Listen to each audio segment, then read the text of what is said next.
Hi, I'm Shannon Shen, and currently a second-year PhD student in the clinical machine learning group at MIT. My advisor is Professor David Sontag. I work on problems that connects machine learning as well as human-computer interaction. I build better language models, but also trying to make them more helpful and useful for end users, especially for domain experts. One of our recent projects is called CoLM, where we try to enable the collaboration between two or even more language models to generate better responses. So here's a concrete example. Often people may have access to general purpose like language model like ChatGPT, where it can generate like user-friendly responses, but then this model might not have the desired domain knowledge that you want. There's also the other set of model where it might be trained on a ton of like expert documents, for example, that specialize in medicine. But then this model might have trouble in following your instructions and then generate the desired outputs. So how do you combine them? One big challenge is how to enable this collaboration without labeled data. Specifically, we propose a method based on a latent variable method. We try to train a switch variable by observing the confidence of two models on the training text.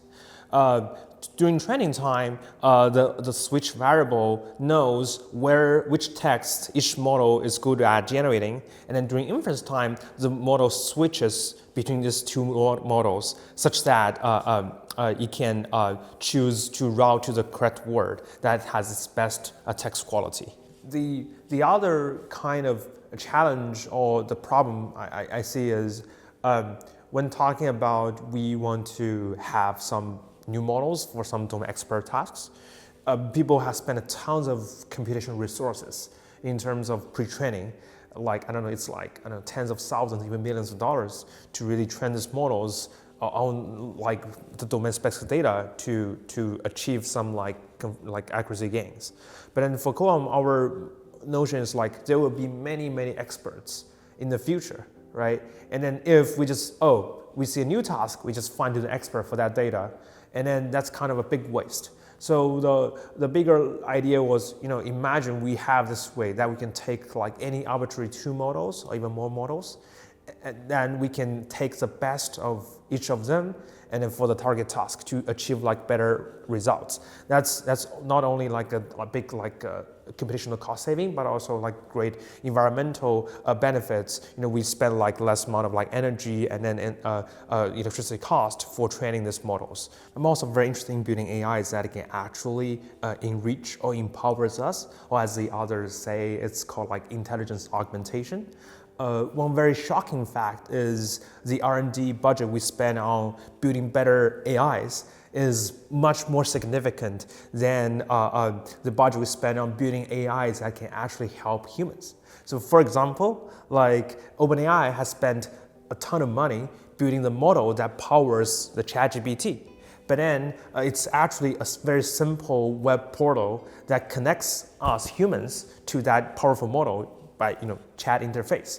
So I think it's very critical for us to have these human factors considered at the very beginning of the model development, rather than just have this post hoc patches when we build initially some problematic models, or maybe that are misaligned with human values. In terms of the future interaction between we and the language models, or maybe the general large language models, I think there are several layers to unpack this question. The first answer is I want to draw like analogies from web technologies. So think again, we interact with webs, apps every day, right? But then there are many different layers in web technology. It starts with plain text, then there's HTML, this like structured language, and then we have CSS, we have React that adds styles and interactivity, such that it makes the website very user-friendly and we love to use, right? But then think again, what's currently in ChatGPT, right? Mostly these large language models, they just generate plain text. So I'm trying to figure out, and then that could be a very interesting question, which is what's the web analogies in the case of this large language model and this generative AIs. For example, what is HTMLs in terms of ChatGPT generations, and what is the CSS, what is the JavaScript, this analogy in this large language model technologies. For the rest of my PhD, I want to continue my research in terms of advancing the machine learning foundations to train like better AI or language models, but also trying to figure out better ways to enable a human and AI collaborating with each other, especially something like co-reasoning, where we want to have these AIs using their like strong and powerful reasoning capabilities to improve the reasoning of ourselves.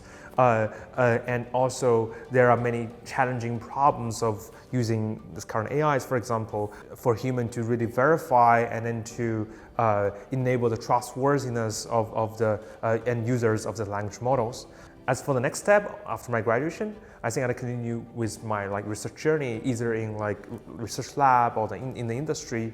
I do enjoy the process of doing research, where I can have this purely creative process, exploring different ideas, and also focus on very important problems in this domain, and then trying to make the contribution, or maybe hopefully meaningful contribution to this community.